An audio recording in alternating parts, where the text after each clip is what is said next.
Welcome back to another episode of Stitch Method. This is going to be a quick, like about 5-minute video, hopefully, about some practicing tips for you.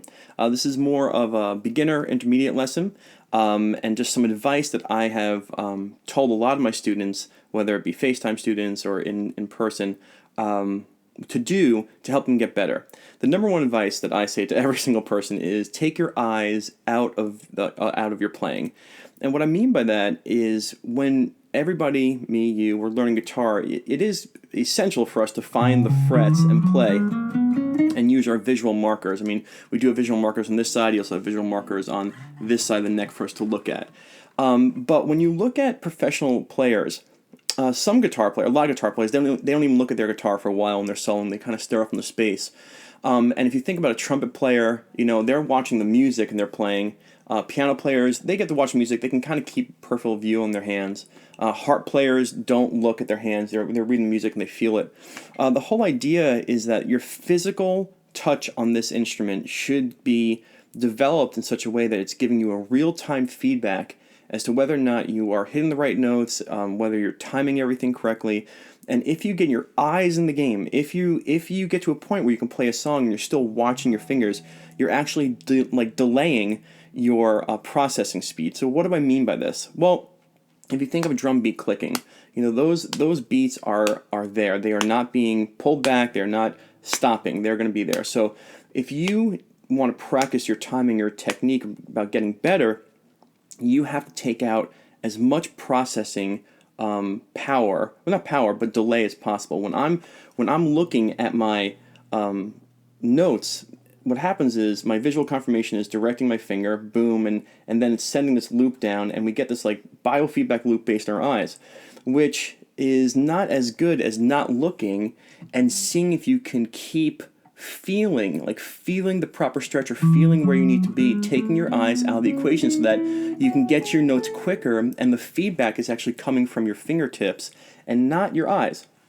So what are symptoms of playing with your eyes? Well, symptoms of playing with your eyes are you can't keep a steady beat through a riff. You know, if you're trying to play, let's say, The Ocean by Led Zeppelin, you know.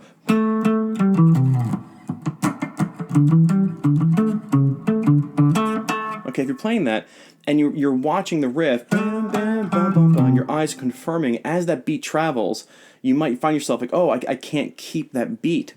So what you want to try doing is taking your eyes out of the equation, starting in like a starting position, and feeling the stretches. Feel the stretches from one point to another, and practice what it feels like to do a 2-fret stretch. And all these different riffs, you can imagine it in your head if you need to, but your fingers should be telling you whether or not you're playing the right notes.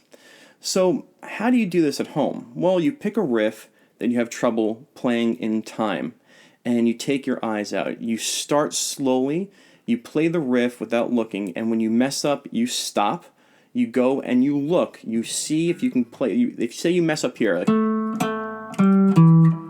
like there, right? Okay.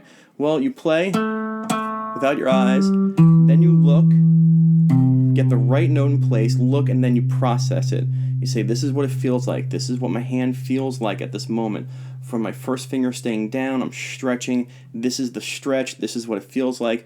Then you close your eyes and you try to play it without looking. This brings me to another very big point, which is when you're not playing with your eyes, and you've seen this on Stitch Method, your first finger staying connected at all times pretty much to the guitar helps give you your feedback as to whether you're doing a 2-fret stretch, a 3-fret stretch, a 4-fret stretch, whether you can hit your perfect fifth, whether you can hit your octave. And what I mean by that is your first finger provides that feedback, that stretch that you feel of whether or not you are doing it consistently.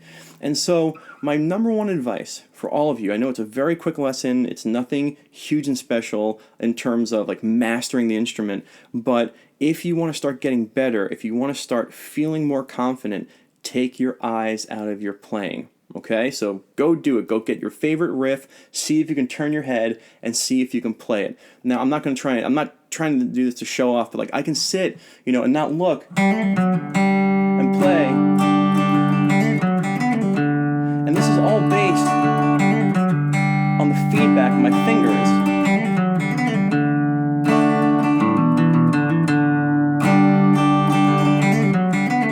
Right?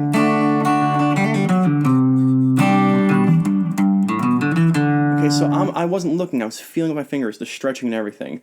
So, go practice your favorite riff, see if you can take your eyes out of the equation, and also this will help you with your right hand as well. Not looking connects you to the instrument a lot stronger, a lot better. Go do it. It's my advice for the week. Quick lesson. Take your eyes out of your playing as quickly as possible. All right, bye.